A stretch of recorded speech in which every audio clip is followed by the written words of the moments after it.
আসসালামু আলাইকুম, welcome back to my channel FK ফারিয়ার পক্ষ থেকে আরও একবার স্বাগতম।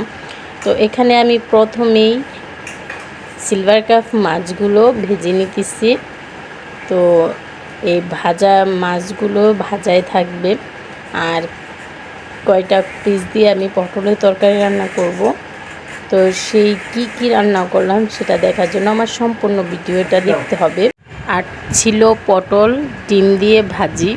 তো এই ভাজিটা কিন্তু অসাধারণ ছিল খেতে, তোমরা ট্রাই করে দেখতে পারো। আর আমার রান্নাগুলো যদি ভালো লাগে তোমরা আমাকে কমেন্ট বক্সে জানাতে পারো, আমি রেসিপিটা আবারও রিপ্লাই করতে পারবো।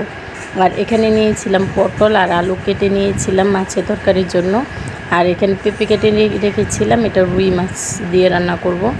তো আলু পটলের তরকারির জন্য আমি এখানে মশলা ভালোভাবে কষিয়ে নিয়েছিলাম, সেটাও স্কিপ করে গিয়েছি। আর মশলাটা যখন ভালো করে কষানো হয়ে গেলে উপরে যখন তেলটা বেশি আসবে তখন আমি আলু পটলগুলো দিয়ে ভালো করে কষিয়ে নেব।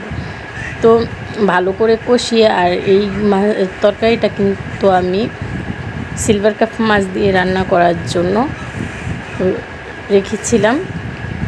তো যেভাবে আমি রান্না করি সেটাই আমি সবসময় যতটুকু রান্না করি সেটাই দেখাই। আর আমার কালকে তরকারি ছিল, সেটার জন্য আমি বেশি একটা করি না।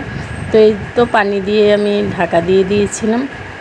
তো আবারও ঢাকা দিয়ে দিলাম কিছুক্ষণের জন্য, ভালো করে বলকুটে আসলে এখানে আমি ঢেঁড়স দিয়ে দিব। তো আলু পটলের তরকারিতে কিন্তু আমি ঢেঁড়সও দিয়েছিলাম, আমার বলতে ভুলে গিয়েছিলাম। তো তরকারিটা কিন্তু কমপ্লিট হয়ে গিয়েছিল। এখানে আরেকটা কড়াই বসিয়ে এখানে পর্যাপ্ত তেল দিয়ে পেঁয়াজ দিয়ে দিলাম। তো এটাও একটা তরকারি রান্না করব। গতকাল আমি রুই মাছ দিয়ে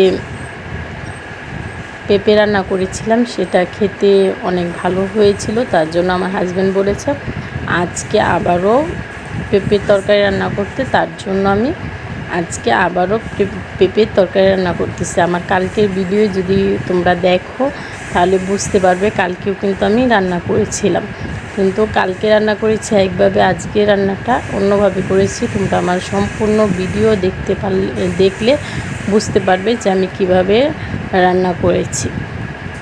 তো এই তো আমার দেখতে দেখতে তরকারিটা একদম কমপ্লিট। এখানে মাছ দিয়ে দিলাম।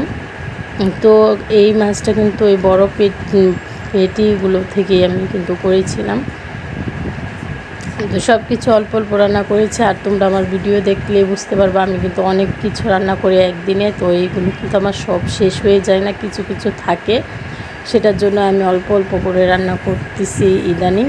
আর এখানে ডাল ভুনা করব, ভুনা করার জন্য ভালো করে ডালটাকে আমি ভেজে নিতেছি, সুন্দর করে ভেজে নিয়ে কিন্তু এখানে পর্যাপ্ত পরিমাণ পানি দিয়ে আমি ঢাকা দিয়ে দেবো।